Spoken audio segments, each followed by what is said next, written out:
Sveiki visi, manau jau galima pradėti.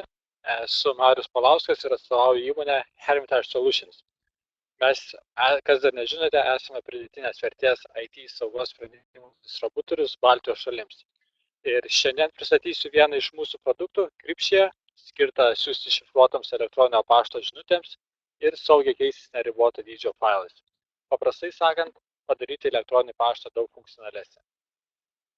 Taigi, trumpas turinys, visas pristatymas truks iki 30, aš labiau akcentuosiu techninę pusę, iš karto aptarsime Cryptia privalumus, veikimo variantus ir komponentus, po to bus demonstracinė dalis, kur parodys kelis scenarius, kaip veikia Cryptia, tiek iš siuntėjo, tiek iš gavėjo pusės.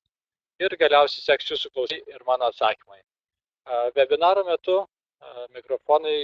jūsų mikrofonai bei galimybė rašyti pranešimus bus išjungti, bet tai nes tai labai prailgintų laiką ir gaišintų kitus žmonės, todėl siūlau visus neaiškius klausimus pasilikti pabaigai.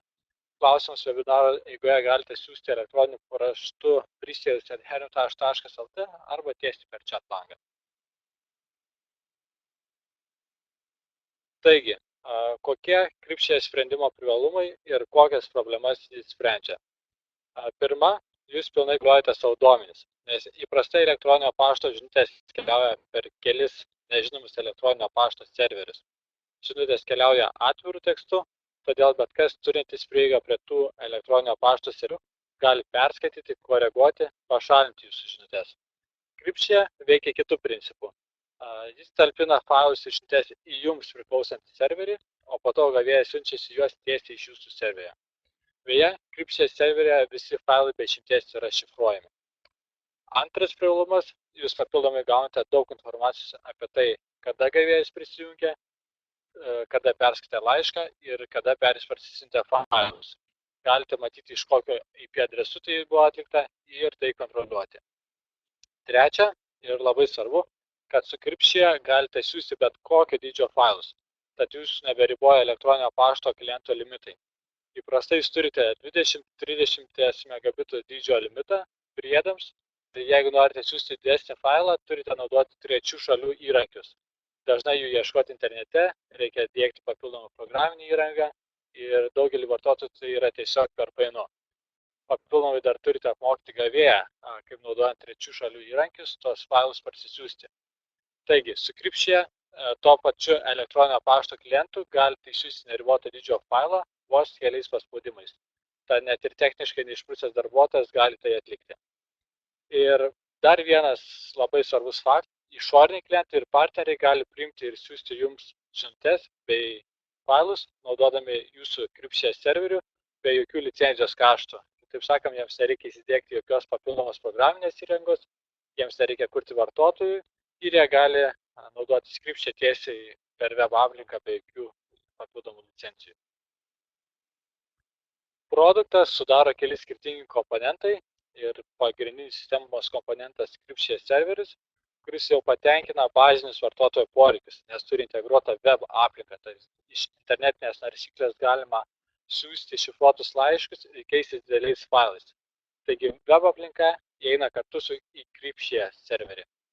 Norint patogesnės integracijos vartotojams ir didesnio efektyvumo vartotojams, Cryptia turi papildinius Microsoft Outlook ir IBM Notes elektroninio pašto klientams.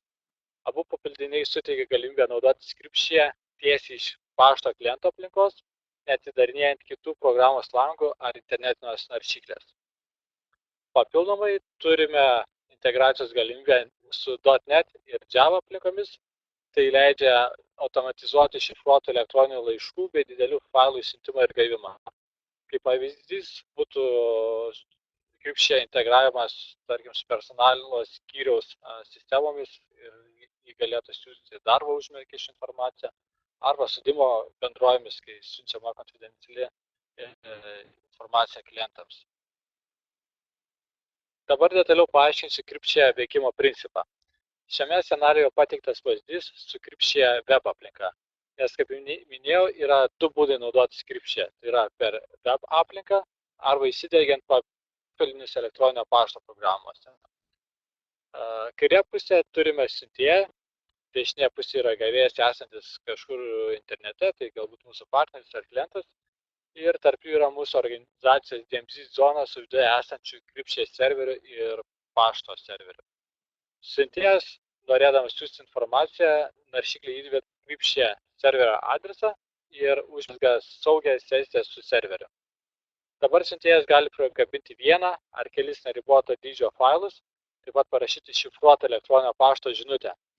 Savo failus siuntėjas apsaugo rašydamas arba sugeneruodamas slaptažodį, kurį turės įvesti gavėjas, norėdamas parsisiųsti tos failus.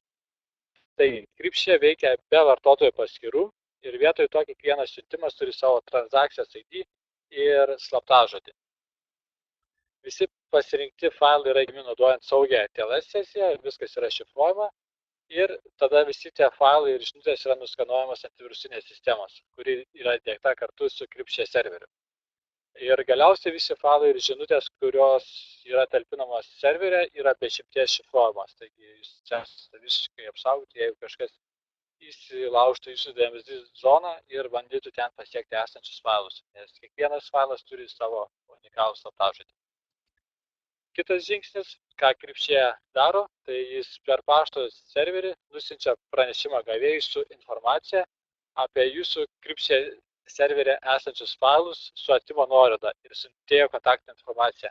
Kripšė jokių būdų nesiunčia pačių failų arba šifruotų žinučių per email serverį. Jis tik nusiunčia atsisiuntimo linką ir informaciją, kad toks failas yra patalpintas. Tada gavėjas gavęs tokį laišką, perskaitys informaciją ir paspaudys ant atsisiuntimo nuorodos, užmezga vėl saugiai šifruotą sesiją su Kripšė serveriu, kur laikomi jam siųsti failai. Ir jis gali pasiekti tik jam siūstus failus. Čia gavėjas turi vesti vienkartinį slaptažodį ir tik tada gali perskaityti šifruotą žinutę ir atsisiųsti failus. Parsisiuntimo metu failai dešifruojami gavėjo kompiuteryje, tai jam nereikia atlikti kažkokių papildomų veiksmų. Galiausiai Kripšė serveris nusiunčia pranešimą siuntėjai, informuodamas jį apie sėkmingą failų atsisiuntimą iš serverio, jeigu gavėjas prie jo prisijungia ir parsisiuntė tos failus.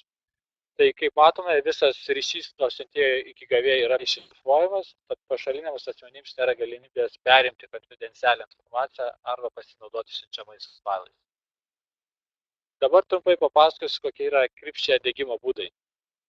Pirmiausiai, Kripšė nėra cloud services, o Kripšė valdymas 100% priklauso jums ir su tuo servisus galite daryti, ką tik norite. Ir yra 3 diegimo būdai. Taigi, pirmas yra, Kripšė galite įsidiegti ir įsigyti kaip atskirą fizinį įrenginį, tad jums nebereikia rūpintis Kripšė programos patalpinimu, reikia prijungti elektros energiją ir internetą ir turite veikiantį Kripšė serverį.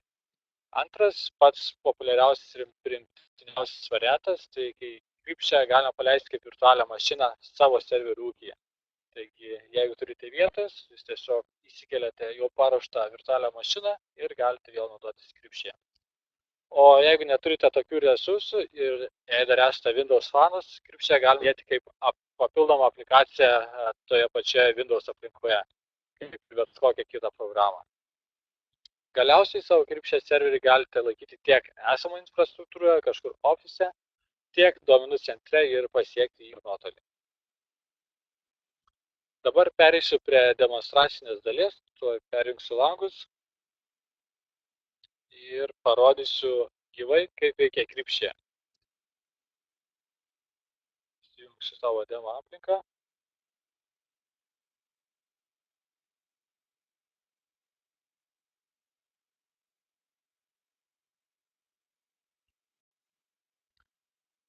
Taigi, dabar parodysiu, kaip tai atrodo realybėje. Primenu, jog yra 2 būdai siųsti failus į žinutes, tai yra per web aplinką arba su Outlook arba IBM Notes papildiniu. Taigi pradžioje galiu sukurti, tarkime, scenarijų, kad mūsų vidinis darbuotojas, kuris naudojasi Kripšė ir yra įsidiegęs Outlook papildinį, šiuo atveju tai bus dėžutė pristojus.lt ir jis siūs failą kažkokiam išoriniam gavėjui, tai gali būti mūsų tiekėjas, klientas ar verslo partneris. O mūsų gavėjas bus niekad iki šiol negirdėjęs apie Kripšė jis kompiuterį neturi jokio papildinio ir naudojasi Gmail pašto dėžute. Taigi, pirmiausiai,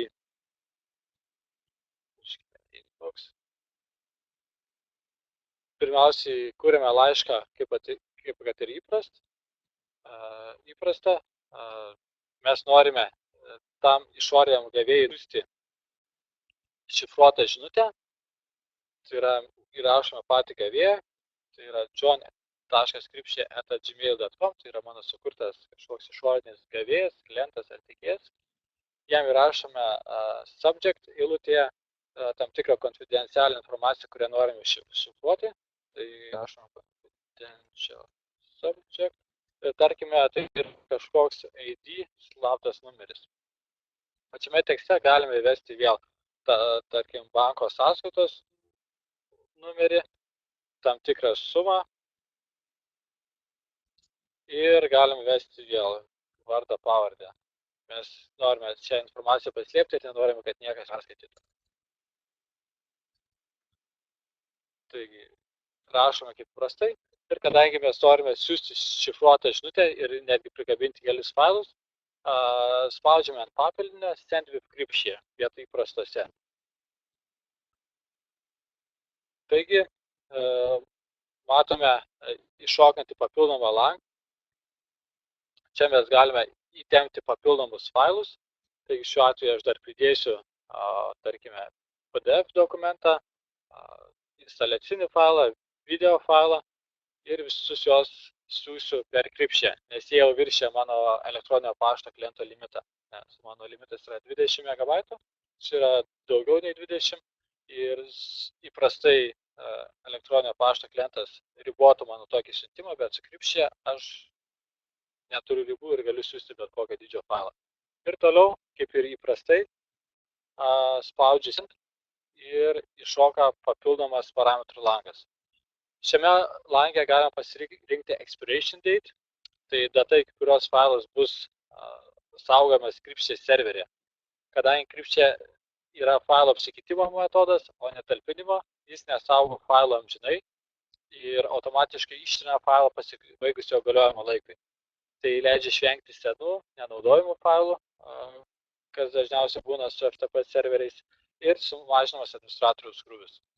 Taigi, tarkime, šį failą iki rugsėjo 1 ir gavėjas tą failą galės kiek nori kartų parsisiųsti ir po to jis bus automatiškai ištrintas. Toliau galima pasirinkti kalbą, kuria bus siunčiama informacinė žinutė gavėjai apie Kripšė serveryje esantį failą. Kitas žingsnis, mes pasirenkame, kurį teksto turinį norime šifruoti. Visi failai yra automatiškai šifruojami ir papildomai galime šifruoti žinutę. Jeigu šifruojame žinutę, galime pasirinkti, ar norime šifruoti subject eilutę.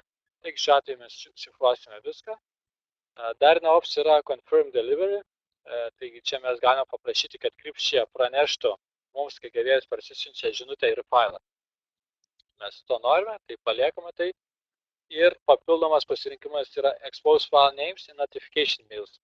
Tai reiškia, jog taip pat galima paslėpti prie datų failų pavadinimas, nes kartais jie atskleidžia tam tikrą konfidencialią informaciją ir dėl to mums jos reikėtų pervadinti. Bet jeigu mes nuimsime varnelę, Kripšė paslėps failų pavadinimus ir mums nebereikės pervadinti. Toliau, galiausiai turime pasirinkimą, ar mes norime siųsti tos failus į žinutę be slaptažodžio, ar norime, kad slaptažodis būtų sugeneruotas automatiškai, arba jį vesti rankiniu būdu. Taigi, įvedame jį rankiniu būdu. Slaptažodis Kripšė 123, labai saugus slaptažodis.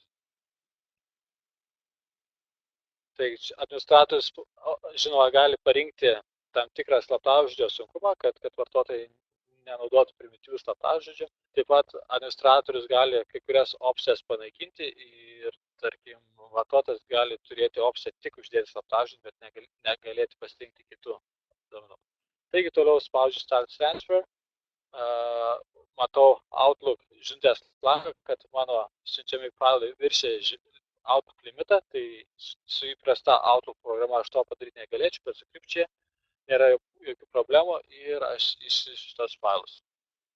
Taigi, iššoka Outlook priedėlis ir aš matau statusą, jog dabar yra įkeliami failai į Kripšė serverį, kurie bus išsiųsti gavėjai.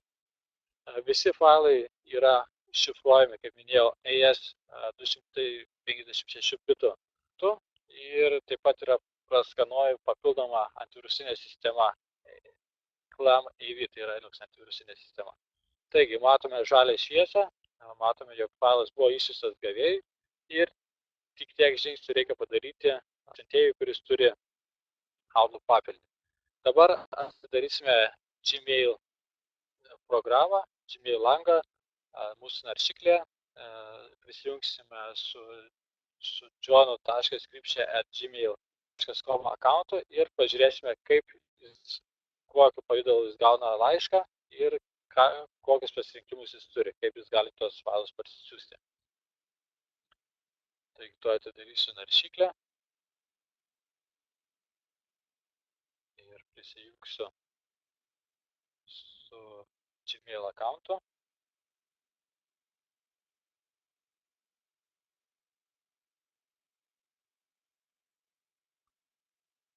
Tai dabar turėtume matyti mano naršyklos langą. Ir čia matome, jog mūsų išorinis siuntėjas gavo laišką. Laiškas atrodo labai įprastai. Matome, jog siųstas iš presalesupport@hermitage.lt. Matome, jog čia yra konfidencialiai žinutė, paspaudžiame ant jos. Ir čia matome, kas mums siuntė laišką, matome siuntėjo telefono numerį, elektroninį adresą. Ir visą šį langą mes galime modifikuoti, galime uždėti savo spalvas, logotipą, pakeisti turėti kelis teksto šablonus ir gavėjui tiesiog tai reikia paspausti ant atsisiuntimo nuorodos ir jis bus nukreiptas tiesiai į mūsų Kripšė serverį. Kaip matote, ši transakcija turi savo unikalų transaction ID ir gavėjas, norėdamas parsisiųsti ir pamatyti tos failus bei konfidencialią žinutę, turi įvesti slaptažodį, kurį mes uždėjome. Slaptažodį dažniausiai gavėjas gauna telefonu, SMS žinutę, arba tiesiog jie būna iš anksto susitarę, kokios slaptažodis bus naudojamas. Taigi įvedu Kripšė 123. Ir čia matau visus failus, kuriuos siuntė presales@hermitage.lt. Taigi visus failus galiu vienu metu parsisiųsti zip archyve, arba galiu kiekvieną failą siųsti atskirai. Taigi pirmiausia, čia matome, jog buvo siųsta šifruota žinutė. Mes ant jos paspaudžiame ir matome, jog ji yra siunčiama .eml formatu. Tai yra tiesiog įprastas formatas elektroniniam laiškam. Ir jį tiesiog galiu atidaryti su savo email klientu. Paspaudžiu Open ir iššoka tiesiog mums įprasta elektroninio pašto žinutė. Čia matome mūsų jau žinutė buvo atšifruota ir čia matome tai, ką bandome slėpti. Yra slaptą subjektą su kažkokiais slaptais konfidencialiais duomenimis, ID ir visą tekstą. Taigi mes tą žinutę galime perkelti, ištrinti, kažkur įsikelti, pasislėpti, tai jau priklauso nuo jūsų poreikio. Papildomai galima parsisiųsti kiekvieną failą, taigi, tarkim, galiu pasiųsti administratoriaus D. Ir viskas labai paprastai, kai baigiu, spaudžiu finish ir mano sesija yra baigta. Dabar dar pažiūrėsime, kaip siuntėjas gavo pranešimą apie tai, jog gavėjas gavo failus ir ant kai kurių jų paspaudė ir juos parsisiuntė. Taigi vėl atidarau savo Outlook langą iš presales akaunto ir matau atėjo 2 pranešimai. Tai yra, vienas yra, kad gavėjas sėkmingai 16:20, matau, jau blogai nustatytas pas mane laikas, parsisiuntė failus, tai yra parsisiuntė šifruotą žinutę. Ir matau, gavau kitą pranešimą, kad gavėjas taip pat parsisiuntė administratoriaus gidą. Taigi aš galiu daryti išvadas, jog mūsų gavėjas gavo mano laišką, prisijungė, parsisiuntė 2 failus ir 2 failai buvo nepaliesti, tai yra jis nesisiuntė video ir instaliacinio failo. Taigi toks yra pirmas scenarius, dabar galima viską apversti atvirkščiai. Dabar įsivaizduokime, jog mūsų partneris, mūsų klientas turi siūsimų kažkokius brėžinius, gal AutoCAD failus, gal kažkokią konfidencialią informaciją ir jis nori perduoti didelius failus, kurių negalėtų šiaip atsiųsti. Taigi mes galime jam palengvinti užduotį ir tiesiog telefonu padiktuoti galbūt mūsų Encryptshare serverio adresą arba jam nusiųsti nuorodą. Tai ką jam tai reikia padaryti, tai jis tiesiog internetinė langė įveda encryptshare.hermitage.lt ir iš čia jis jau gali siųsti laiškus arba didelius failus. Tik spaudžia Provide. Pirmąjį kartą jis turi įvesti tam tikrą informaciją apie save, kadangi aš jau naudoju šį langą ne pirmą kartą. Encryptshare sukūrė cookie failą, kurį įkelia į mano naršyklę ir man nebereikia antrą kartą tos pačios informacijos įvedinėti. Taigi, pasirinku, kam siunčiu, tai siūsiu presales@hermitage.lt laišką. Vartotojas spaudžia Next ir čia jis labai lengvai gali vėl siūsti konfidencialią žinutę arba pridėti didelius failus. Šiuo atveju mes norime pridėti failus. Taigi pasirinkame tam tikrą, tarkime, video, kurį norime įsiųsti. Spaudžiame Next. Kai matote, ši mūsų Encryptshare turi limitą. Tarkim, išoriniam vartotojui mes galime limituoti iki 2 gigabitų, 500 gigabitų. Tai visiškai priklauso nuo administratoriaus ir nuo vidinės politikos. Toliau spaudžiame Next ir matome labai panašų langą, kurį matome Outlook priedėlyje. Galime pasirinkti datą, kurios bus laikomas failas, galime gauti tam tikrus patvirtinimus, notificationus ir vėl galime įvesti arba sugeneruoti slaptažodį. Kai įveiskime kitą slaptažodį, bus video 1, 2, 3. Pagal slaptažodį, spaudžiame Next ir čia vėl galima suformatuoti pranešimą, kurį gaus gavėjas apie jam siunčiamą failą. Taigi mes galime vėl iš anksto paruošti tam tikrus šablonus, pakeisti šitą langą, uždėti savo logotipus, spalvas. Tai tiesiog video failas iš John. Pasisveikinimus ir pradedam siuntimą. Taigi video failas yra keliamas į Encryptshare serverį, į mūsų Encryptshare serverį.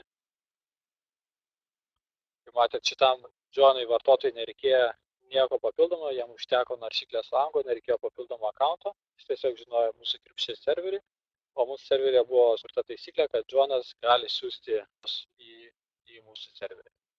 Taigi, failas buvo nusiustas, naujo failą nebenoriu siųsti, tai aš galiu uždaryti šią langą. Ir dabar atidarau savo Outlook pašto programą. Taigi, matau, jog gavau naują laišką iš John Johnsono. Laiškas atrodo pakankamai prastai ir, kai matome, dešinėje pusėje iššoka mūsų Encryptshare priedėlis. Čia aš galiu matyti, parsisiųsti laiško turinį, spaudžiu Start, pradėti atsiuntimą ir čia turiu įvesti slaptažodį, kurį įvedė Jonas. Video 1, 2, 3. Patikrinu slaptažodį ir toliau aš turiu kelis pasirinkimus. Aš galiu parsisiųsti šiuos failus į Outlook aplinką šalia laiško. Galiu, jeigu tie failai dideli, išsaugoti tos failus tiesiog savo kompiuteryje ir galiu automatiškai ištrinti šitą notificationą. Ir tą ir padarykime. Saugaus failą darbalaukyje. Matome procesą, kaip failas yra parsiunčiamas. Matome, iki kada failas galioja, failo dydį.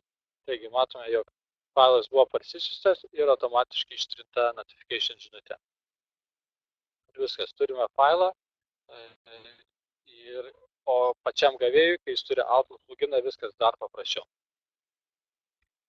Taigi tiek iš demo dalies, dabar dar grįžime prie skaidrių.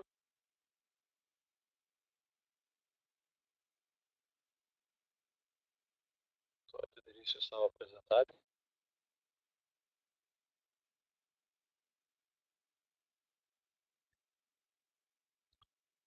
Gerai, taigi apibendrinant Encryptshare privalumus. Encryptshare pilnai kontroliuoja jūsų duomenis ir jie nekeliauja per nežinomus e-mail serverius. Visi duomenys yra užšifruoti ir laikomi jūsų DMZ zonoje kartu su serveriu. Taigi net ir įsilaužus į jūsų serverį, įsilaužėlis negalėtų panaudoti ten esančių duomenų, nes visi failai yra šifruojami. Toliau jūs gaunate pilną informaciją ir atsakomumą apie duomenis, žinote, ar gavėjas gavo failus, kada jis jas parsisiuntė, jūs galite valdyti, kas gali naudotis jūsų Cripshare platformą. Kitas privalumas tai yra ad hoc veikimo principas, tai reiškia, kad jūsų klientams ir partneriams nereikia papildomo pasiruošimo priimti ir siųsti žinutes su Cripshare. Naudojant web aplinką nereikia dėkti papildomos programinės įrangos, nereikia papildomų kaštų licenzijai ir unikali savybė, jog nereikia kurti vartotojų paskyrų, o veikimo principas pagristas naudojant siuntimo ir gavimo politikas, tai yra labai panašu kaip firewall policies, kurios yra labai paprastos, tiesiog mes nurodome, iš kokio domeno į kokį domeną galime siųsti ar priimti failus. Galiausiai vartotojo aplinka yra itin paprasta, savaime suprantama, taigi net nepatyrusiam vartotojui detaliai paaiškinti visi žingsniai, kaip išsiųsti ir priimti failus. Kiti privalumai, jog nesvarbu, iš kur jungtumėtės, tarp kompiuterio ir Cripshare serverio bus užmegama saugi šifruota sesija, kaip ir visi failai yra šifruojami, ir Cripshare platformos vartotojo aplinka yra lengvai modifikuojama, tad galite pritaikyti ją pagal savo organizacijos dizainą, keisti spalvas, tekstą, logotipus, sukurti kažkokius teksto šablonus, kad palengvinti vartotojams naudojimasi. Naudojant Cripshare papildinius su Outlook ar IBM Notes klientais, naudojimas tampa dar paprastesnis, viską galite atlikti tame pačiame email lange ir nebereikia naudoti naršyklės. Šalutinė Cripshare nauda yra ta, kad jis sumažina apkrovą nuo jūsų elektroninio pašto sistemos, nes visi elektroninio pašto priedai nuo šio gali būti siunčiami ir saugomi Cripshare serveryje. Ir dar kartą pasikartosiu, jog jūsų partneriams ir klientams šie papildiniai nekainuoja. Taigi, dar papildomai jūs galite, jeigu norite išbandyti Cripshare nemokamai, tiesiog paprasčiausias būdas būtų kreiptis į mus, parašyti elektroninį laišką į prisales@hermes.lt ir mes jums galime suteikti demo versiją. Ir žinoma, po webinaro, tai bus greičiausiai pirmadienį, visiems išsiųsime skaidres ir tikrą informaciją apie Cripshare, naudodami Cripshare. Tai jūs galėsite patys pasijusti to vartotojo kailyje ir bandyti atidaryti tos failus ir parsisiųsti. Taip pat naudodami Cripshare galite pabandyti atsiųsti ką nors mums. Taigi, ačiū Jums už dalyvavimą ir dabar tiesiog lauksiu jūsų klausimų, dar būsiu čia kokią 10 minučių, tad bandykite rašyti ir neaišku, ir bandysiu viską atsakyti. Dėkui.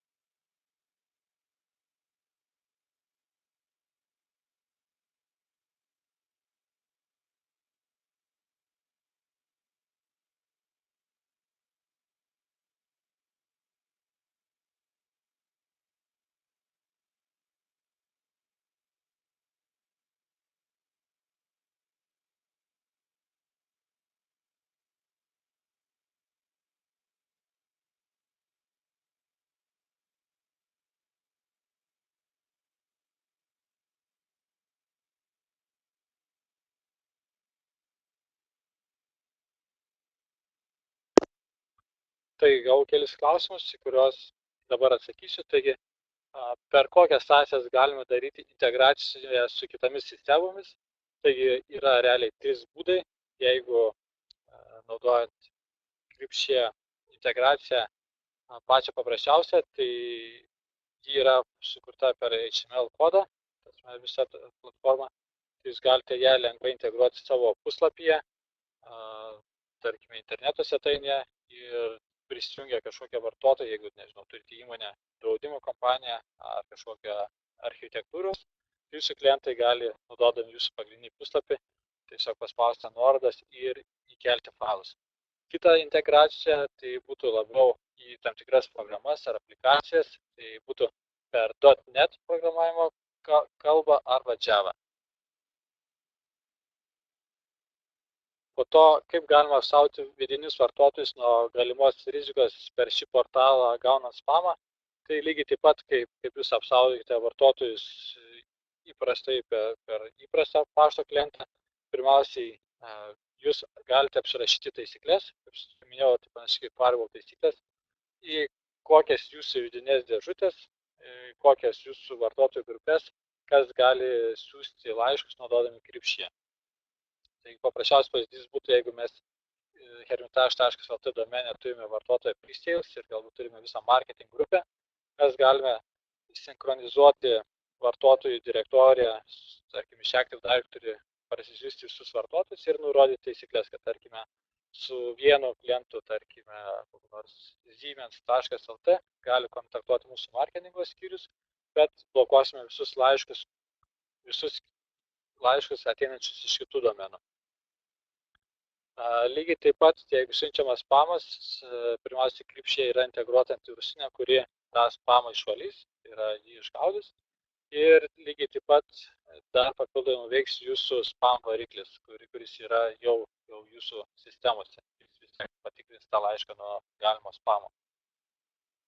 Ir dar kaip papildomą funkciją jūs galite leisti naudoti tik tam tikras funkcijas išoriniam vartotojams, tarkime, galite neleisti jiems siūsti konfidencialias žinutės, galite apriboti siunčiamų failų dydį ir taip toliau. Kitas klausimas, ar išorinis vartotojas gali per šį portalą siūsti elektroninius laiškus kitiems išoriniams vartotojams? Ne, jis to negali, nes būtent taip yra pagrįstas kripšė veikimo principas. Jūs, jeigu įsigijate kripšė serverį, kažkuriame gale komunikacijos ar gavėjo ar siuntėjo turi būti jūsų domenas, tos organizacijos, kuri įsigijo kripšė serverį. Kad, kai minėjote, kad jumis papildomai nepasinaudotų ir kažkas netliktų tam tikrų komunikacijų. Nes kai licencijuojate kripšė programą, jūs nurodote, kokie domenai gali naudotis. Tai yra, kokie domenai yra pagrindiniai licencijuojami, tai kaip minėjau, šitie domenai turi būti bent vienoje komunikacijos pusėje. Dar vienas klausimas, ar nefiltruoja anti-spam programos tokių laiškų ir ar jie nekrenta į spamą. Praktikoje tokiu atveju neturėjome, nes vis tiek siuntėjas laiško bus kažkoks vartotojo vardas iš jūsų domeno, nes tarkim jūs galite sukurti tam tikrą vartotoją, tarkim, kripšė@organizacija.lt ir visi laiškai bus siunčiami iš tos organizacijos. Ir jeigu jūsų vidinis domenas nėra kažkur blacklistose, tai tikrai nebus problemų su spamu. Dar vienas klausimas, koks gali būti maksimalus priedėlio, tai yra siunčiamo failo dydis, tai visiškai priklauso nuo jūsų saugyklos arba nuo to kietojo disko, kurį įrašysite kripšė programą, arba nuo išorinio disko, kurį priskirsite duomenims saugoti. Tai paprasčiausiai, jeigu jūs turite 1 terabaito diską, taip, tai jūs galite siūsti failą iki 1 terabaito dydžio. Jeigu jūs turite 100 gigabitų failą, tai jūs galite siūsti 10 failų po 10 gigabaito. Ir žinome, administratorius gali apriboti, kad, tarkim, vieni vartotojai gali siūsti tik iki 100 megabaitų failus, galbūt kažkokie IT darbuotojai gali siūsti didesnius failus, kelių gigabitų. Taigi viskas yra apribojama taisyklėmis ir visiškai priklauso nuo jūsų kietojo disko.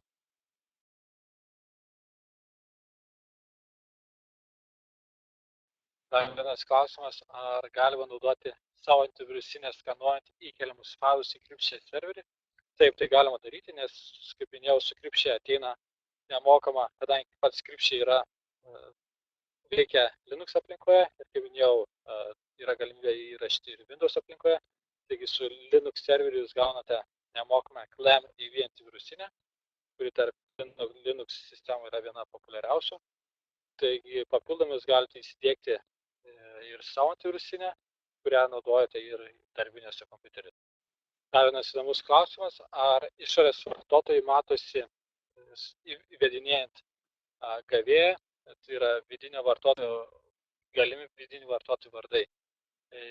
Ne, šie vardai nebus matomi, tai yra išoriniai vartotojai negalės matyti galimų jūsų kompanijos vidinių vartotojų adresų ir jie yra sinchronizuojami su Active Directory, taigi jie nematys nei grupių. Ir toliau, dar perskaitysiu galutinį klausimą. Ir ar informuojama, jeigu vidinis vartotojas toks neegzistuoja, tai taip pat būtų, jeigu iš vidaus siūstumėt išoriniam vartotojui, arba jeigu naudojate įprastą Outlook programą, tai jeigu išsiuntėte laišką adresatui ir jis negalioja, tai jūs lygiai taip pat gausite pranešimą, kad toks adresatas negalioja. Tai žinoma priklauso nuo konfiguracijos, kokį variantą norite pasirinkti. Tai kadangi daugiau klausimų nesulaukiau, jei ką nors prisiminsite, galite tiesiog parašyti į prisijos@herm.lt. O dabar dėkoju visiems susirinkusiems, dėkoju už klausimus, tikiuosi atsakiau visus klausimus. Tad gero jums penktadienio vakaro ir gero savaitgalio.